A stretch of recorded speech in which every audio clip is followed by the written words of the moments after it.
అందరికీ praise lord అండి. Bible reading in 6 months day 119 119 April 29. యెషయా గ్రంథం 58వ అధ్యాయం నుండి చదువుకుందాం. తాళక బూర ఊదినట్లు ఎలికెత్తి బిగ్గరగా కేకలు వేయము. వారు చేసిన తిరుగుబాటును నా జనులకు తెలియచేయము. యాకోబు ఇంటి వారికి వారి పాపములను తెలియచేయము. తమ దేవుని న్యాయవిధిని విడువక నీతిని అనుసరించు వారైనట్టు అనుదినము వారు నా యొద్ద విచారణ చేయుచు నా మార్గములను తెలుసుకొననిచ్చ కనపరచుదురు. తమకు న్యాయమైన తీర్పులు తీర్చవలనని వారు అడుగుదురు. దేవుడు తమకు ప్రత్యక్షుడు కావాలనని ఇచ్చయింతురు. మేము ఉపవాసముండగా నీవెందుకు చూడవు? మేము మా ప్రాణములను ఆయాసపరచుకొనగా నీవెందుకు లక్ష్యపెట్టవు అని అందరు. మీ ఉపవాస దినమున మీరు మీ వ్యాపారము చేయుదురు. మీ పనివారి చేత కఠినమైన పని చేయించుదురు. మీరు కలహపడుచు వివాదం చేయొచ్చు అన్యాయంగా గుద్దులాడుచు ఉపవాసముందురు. మీ కంఠధ్వని పరమున వినబడినట్లు మీరిప్పుడు ఉపవాసం ఉండరు. అటు ఉపవాసము నాకు అనుకూలమా? మనుష్యుడు తన ప్రాణమును బాధపరచుకొనవలసిన దినము అట్టిదేనా? ఒకడు జమ్మువలే తలవంచుకొని గోనెపట్ట కట్టుకొని బూడిద పరుచుకొని కూర్చుండుట ఉపవాసమా? అటు ఉపవాసము యెహోవాకు ప్రీతికరమని మీరు అనుకుందురా? దుర్మార్గులు కట్టిన కట్లను విప్పుటయు కాడిమాను మేకులు తీయుటయు బాధింపబడిన వారిని విడిపించుటయు ప్రతి కాడిని విరగొట్టుయు నేను ఏర్పరచుకునే ఉపవాసం కదా. నీ ఆహారము ఆకలిగొనిన వారికి పెట్టుటయు నీ రక్త సంబంధికి ముఖము తప్పింపకుండుటయు దిక్కుమాలిన బీదలను నీ ఇంట చేర్చుకునుటయు వస్త్రహీనుడు నీకు కనబడినప్పుడు వానికి వస్త్రములు ఇచ్చుటయు ఇదే కదా నాకిష్టమైన ఉపవాసము.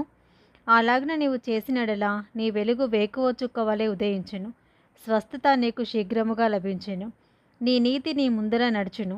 యెహోవా మహిమ నీ సైన్యపు వెనుకటి భాగమున కావలి కాయును.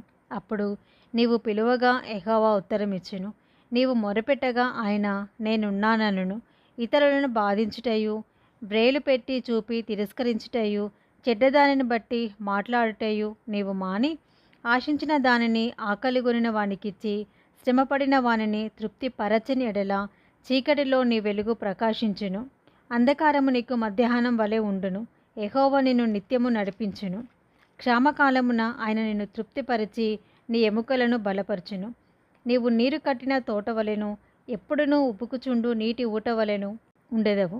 పూర్వకాలం నుండి పాడైపోయిన స్థలములను నీ జనులు కట్టెదరు.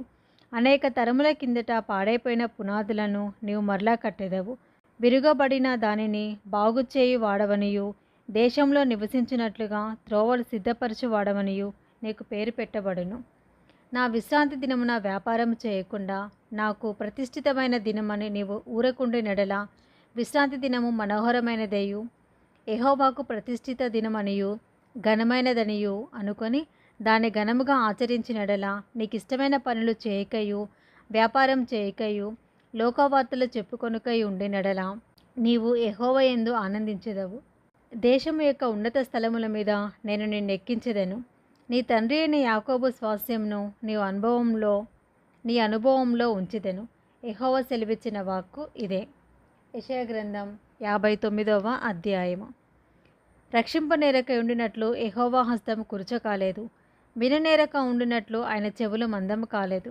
మీ దోషములు మీకును మీ దేవునికి అడ్డముగా వచ్చెను. మీ పాపములు ఆయన ముఖమును మీకు మరుగుపరిచెను కనుక ఆయన ఆలకింపకున్నాడు. మీ చేతులు రక్తం చేతను మీ వ్రేళ్ళు దోషము చేతను అపవిత్రపరచబడి ఉన్నవి. మీ పెదవులు అబద్ధములాడుచున్నవి. మీ నాలుక కీడును బట్టి మాటలాడుచున్నది. నీతిని బట్టి ఎవడనూ సాక్ష్యం పలుకడు. సత్యమును బట్టి ఎవడనూ వ్యాజ్యమాడడు. అందరూ వ్యర్థమైన దాన్ని నమ్ముకొని మోసపు మాటలు పలుకుదురు. చెడుగును గర్భము ధరించి పాపమును కందురు. వారు మిడినాగుల గుడ్లను పొదుగుదురు. సాలెపురుగు వలవేయుదురు. ఆ గుడ్లు తినువాడు చచ్చును. వాటిలో ఒకదానిని ఎవడైనా త్రొక్కినెడల విషసర్పము పుట్టును. వారి పట్టు బట్ట నేయుటకు పనికిరాదు. వారు నేసినది ధరించుకున్నటకు ఎవనికిని వినియోగింపదు. వారి క్రియలు పాపక్రియలే. వారు బలత్కారము చేయువారే. వారి కాళ్ళు పాపం చేయ పరిగెత్తుచున్నవి. నిరపరాధులను చంపుటకు అవి త్వరపడును. వారి తలంపులు పాపహేతుకమైన తలంపులు. పాడును నాశనమును వారి త్రోవలలో ఉన్నవి. శాంతవర్తనమును వారెరుగరు. వారి నడువడిలలో న్యాయము కనబడదు. వారు తమ కొరకు వంకర త్రోవలు కల్పించుకొనుచున్నారు. వాటిలో నడుచువాడెవడను శాంతి నొందడు. కావున న్యాయము మాకు దూరముగా ఉన్నది, నీతి మమ్మును కలుసుకునుట లేదు. వెలుగు కొరకు మేము కనిపెట్టుచున్నాము, కానీ చీకటియే ప్రాప్తించును. ప్రకాశము కొరకు ఎదురుచూచుచున్నాము, కానీ అంధకారంలోనే నడుచుచున్నాము. గోడ కొరకు గురిటివారి వలె తడువులాడుచున్నాము, కన్నులు లేనివారి వలె తడువులాడుచున్నాము. సంధ్య చీకటి అందవలెనే మధ్యాహ్న కాలమున కాలు జారి పడుచున్నాము. బాగుగా బ్రతుకుచున్న వారిలో నుండి చచ్చిన వారి వలె ఉన్నాము. మేమందరం ఎలుగుబంట్ల వలె బొబ్బరించుచున్నాము, గువ్వల వలె దుఃఖరవము చేయుచున్నాము. న్యాయము కొరకు కాచుకొనుచున్నాము, కానీ అది లభించుటలేదు.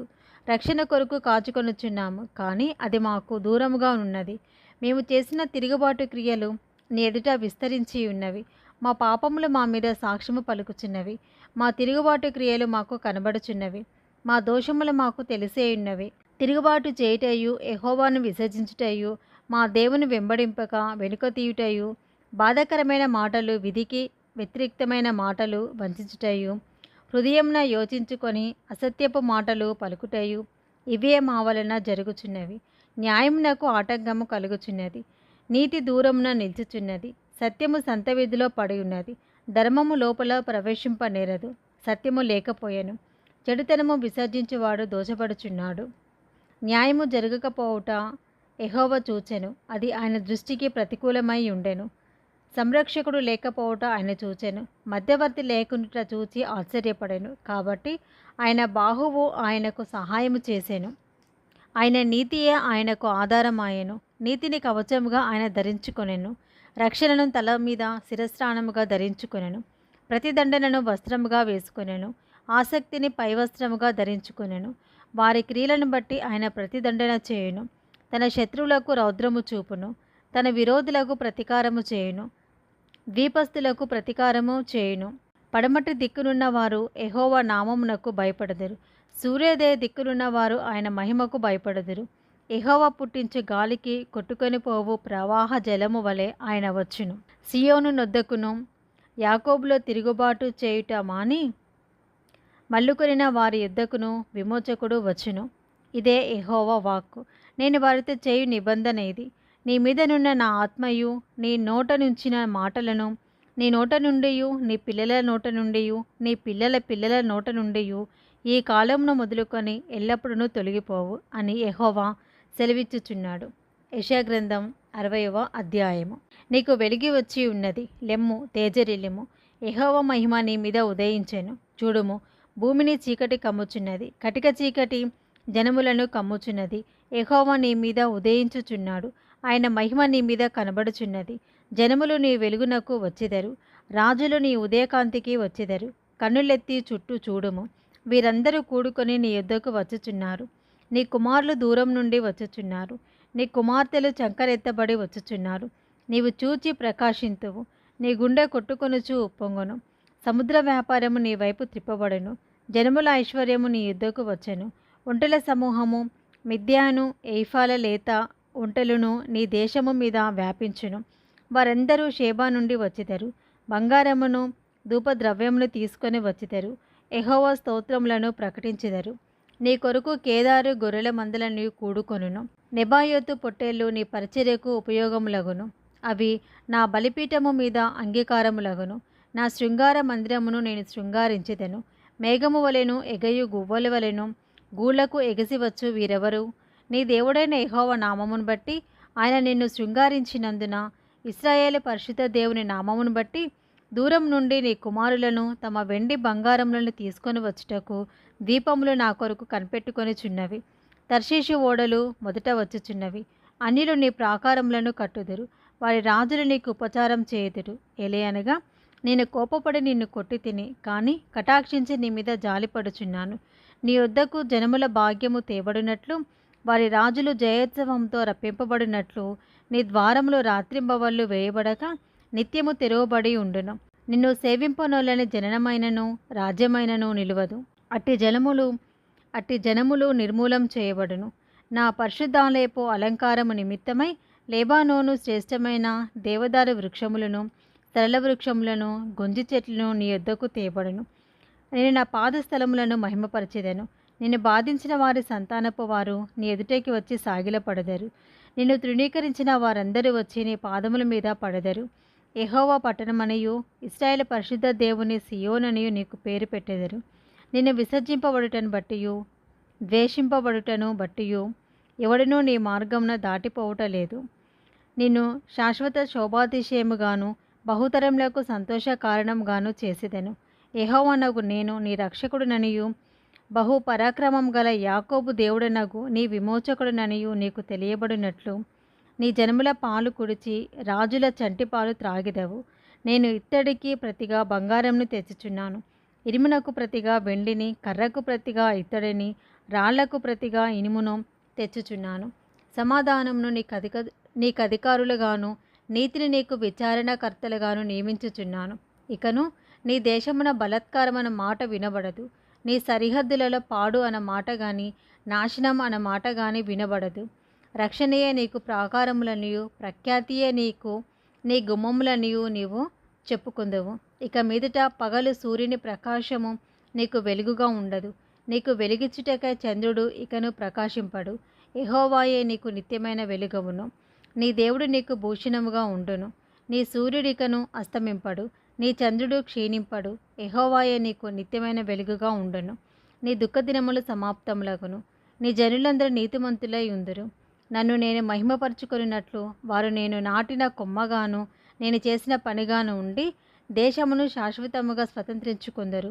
వారిలో ఒంటరి అయిన వాడు 1000 మంది అగును. ఎన్నికలేని వాడు బలమైన జనమగును. యెహోవానగు నేను తగిన కాలమున ఈ కార్యమును త్వరపెట్టుదును. ఇది మొదటి భాగం అండి. Praise the lord.